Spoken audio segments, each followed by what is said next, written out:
শুরু হয়েছে ক্লাস পরীক্ষা। এতে শিক্ষার্থীদের পদচারণায় মুখর হয়ে উঠেছে স্কুল প্রাঙ্গণ। এ নিয়ে বিস্তারিত জানাতে ময়মনসিংহের প্রিমিয়ার আইডিয়াল উচ্চ বিদ্যালয় থেকে যুক্ত হচ্ছেন ইমতিয়াজ আহমেদ এবং যশোরের মুসলিম একাডেমি স্কুল থেকে যুক্ত হচ্ছেন রিপন হোসেন। শুরুতেই যাব ইমতিয়াজের কাছে। ইমতিয়াজ, 11 দিন পর শিক্ষকরা ক্লাসে ফিরেছেন, স্কুলের শিক্ষার্থীদের উপস্থিতি কেমন দেখছেন? সামনে প্রায় 11 দিন পর যারা শিক্ষার্থী রয়েছেন তারা ক্লাসে ফিরেছেন।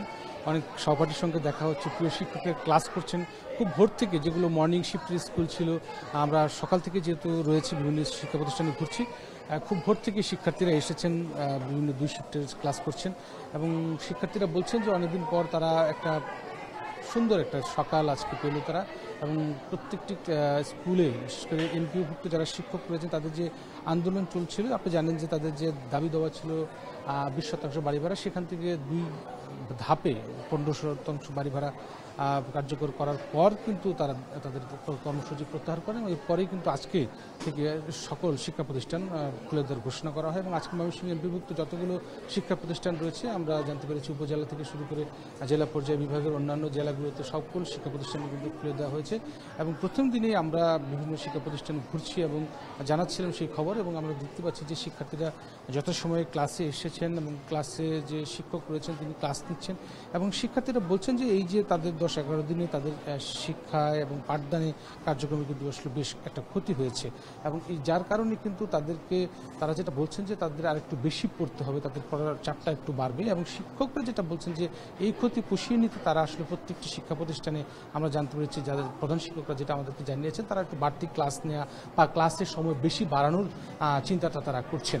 এবং সেই সাথে শিক্ষকরা যেটা বলছেন যে তাদের যেহেতু দাবিটা মেনে নেওয়া হয়েছে, সরকারকে তারা ধন্যবাদ জানিয়েছেন। পাশাপাশি এখন আসলে তারা যেহেতু শিক্ষার্থীদের নিয়ে আবার ক্লাসে ফিরে আসতে পেরেছেন এবং যেহেতু সামনে বার্ষিক পরীক্ষা এবং ক্লাস পরীক্ষাগুলো যেগুলো আটকে রয়েছে সেগুলো দ্রুত সময়ের মধ্যে কীভাবে শেষ করা যায় এবং বার্ষিক পরীক্ষার যে প্রস্তুতি সেগুলো তারা নিচ্ছেন এবং যত দ্রুত সম্ভব যে সিলেবাসগুলো যেগুলো রয়েছে সেগুলো শেষ করার দিকে তারা এখন মনোযোগী হবে। সুতরাং শিক্ষার্থীরাও চাচ্ছেন যে আসলে মূলত যে আন্দোলনগুলো বা কর্মসূচিগুলো হয় তাতে সবচেয়ে বেশি ক্ষতিগ্রস্ত হয় মূলত যারা শিক্ষার্থী রয়েছেন তারা, এবং তারা বলছেন যে এই ধরনের অচল অবস্থা যেন আর কখনো তৈরি না হয় এবং এতে করে শিক্ষার্থীদের বেশি ক্ষতি হয়। এবং এখন যেহেতু আবার স্বাভাবিক পর্যায়ে এসেছে ময়মনসিংহের প্রত্যেকটি এমপিভুক্ত স্কুলগুলো, সুতরাং তারা চাচ্ছেন যে এই শিক্ষার সুন্দর সার্বিক পরিস্থিতি যেন বিরাজ থাকে। সব মিলিয়ে এই ছিল স্বামী ময়মনসিংহ থেকে আমার কাছে সবশেষ।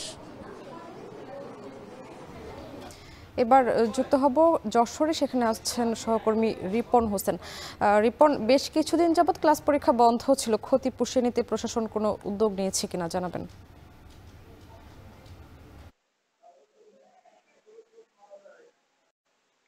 টানা 11 দিন আন্দোলনের পর শিক্ষার্থীরা ক্লাসে এসেছেন, শিক্ষকরাও তাদের ক্লাস নিচ্ছেন। আমরা দেখছি যে উৎসবমুখর পরিবেশে যে শিক্ষকরা রয়েছেন তারা ক্লাস নিচ্ছেন এবং যে শিক্ষার্থীরা রয়েছে তারা মনোযোগ সহকারে শুনছেন। যারা শিক্ষার্থী রয়েছেন তারা বলছেন যে দীর্ঘদিন পর, প্রায় 11 দিন পর তারা ক্লাসে এসেছেন এবং ক্লাস করতে পেরে তারা খুশি। যারা শিক্ষক রয়েছেন তারা বলছেন যে তাদের যে 3 দফার যে দাবি ছিল সে দাবি কিছুটা হলেও সরকার পূরণ করেছে। পূরণ করার ফলে তারা ক্লাসে এসেছেন এবং তারা ক্লাস নিচ্ছেন। যে শিক্ষার্থীদের যে ক্ষতি হয়েছে সেই 11 দিনের যে ক্ষতি হয়েছে সেই ক্ষতি পুষিয়ে নেওয়ার জন্য শনিবারেও ক্লাস নেবেন এবং তাদের যদি কোনো সমস্যা থাকে, যারা শিক্ষার্থী রয়েছে তারা শিক্ষকদের সাথে কাছে আসলে তারা অতিরিক্ত সময় ব্যয় করে তাদের বুঝিয়ে দেওয়ার কথাও কিন্তু বলছেন। আমরা দেখেছি যে যে স্কুলগুলো রয়েছে যশোরের, সেই স্কুলগুলোতে সে প্রতিটি স্কুলেই শিক্ষার্থীরা সকাল থেকেই ভিড় করেছেন এবং সকাল অনেক জায়গা রয়েছে 10টা থেকে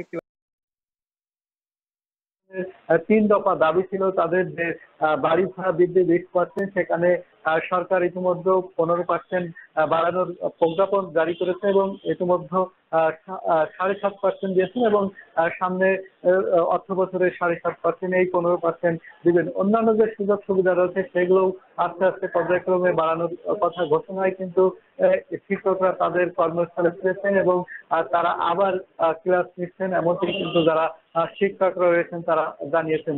আমি শিক্ষক নেতাদের সাথে কথা বলছি, তারা জানিয়েছেন যে এই অবস্থায় আসলে তারা ঘুরে দাঁড়িয়েছেন, এমনকি কিন্তু শিক্ষকরা রয়েছেন তারা জানিয়েছেন। আমি শিক্ষক নেতাদের সাথে কথা বলেছি, তারা জানিয়েছেন যে এই অবস্থায় আসলে তারা ঘুরে দাঁড়িয়েছেন, আবার নতুন উদ্যমে তারা ক্লাস নিচ্ছেন। এই অবস্থা রয়েছে। তো সব মিলে এই ছিল এখান থেকে আমার কাছে সর্বশেষ সাময়িক। 11 দিনের আন্দোলন শেষে সারা দেশে এমপিওভুক্ত স্কুলগুলোতে শুরু হচ্ছে ক্লাস পরীক্ষা। সে খবর জানাচ্ছিলেন ইমতিয়াজ আহমেদ ও রিপন হোসেন।